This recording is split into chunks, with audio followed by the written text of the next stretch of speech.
1757 পলাশির প্রান্তরে মির্জাফরের বিশ্বাসঘাতকতায় অস্ত যায় বাংলা তথা ভারতের স্বাধীনতার সূর্য।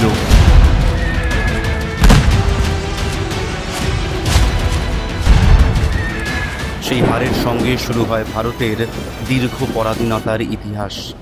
ব্রিটিশরা প্রায় 200 বছর শাসন করেছে আমাদের দেশকে, লুট করেছে আমাদের জমি, আমাদের সম্পদ, আমাদের স্বাধীনতা। অত্যাচারের শৃঙ্খলে বেঁধে শাসন করেছে গোটা ভারতবর্ষকে।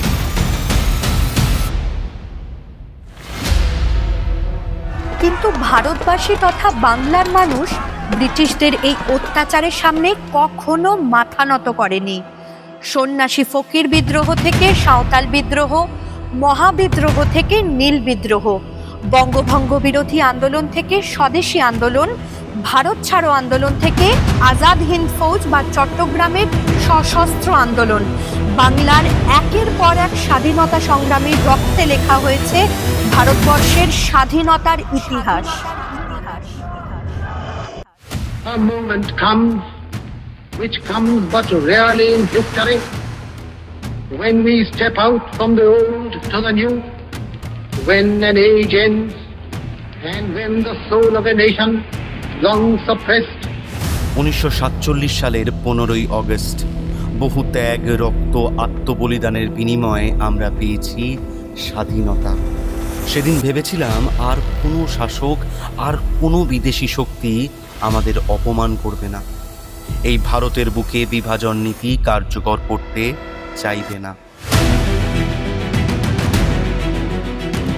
কিন্তু আজ যে বাঙালিরা সেদিন স্বাধীনতা সংগ্রামে অগ্রণী ভূমিকা নিয়েছিল, তাদেরই আজ রোহিঙ্গা, বাংলাদেশি বলে অপমান করা হচ্ছে। বাড়ি থেকে তুলে নিয়ে যাওয়া হচ্ছে ডিটেনশন ক্যাম্পে, জেলে পুরে রাখা হচ্ছে, বুলডোজারে চাপিয়ে ছুঁড়ে ফেলে দেওয়া হচ্ছে। আসুন এই স্বাধীনতা দিবসে আমরা শপথ নিই, বিভাজন নয় ঐক্য, ঘৃণা নয় সম্প্রীতি, অত্যাচার নয় সম্মান নিয়ে বাঁচার স্বাধীনতা। একসাথে গড়ে তুলি ঐক্যবদ্ধ সাম্যের ভারত, যেখানে কোনো নাগরিককে তার ভাষা, জন্মস্থান বা ধর্মের জন্য অপমান করা হবে না।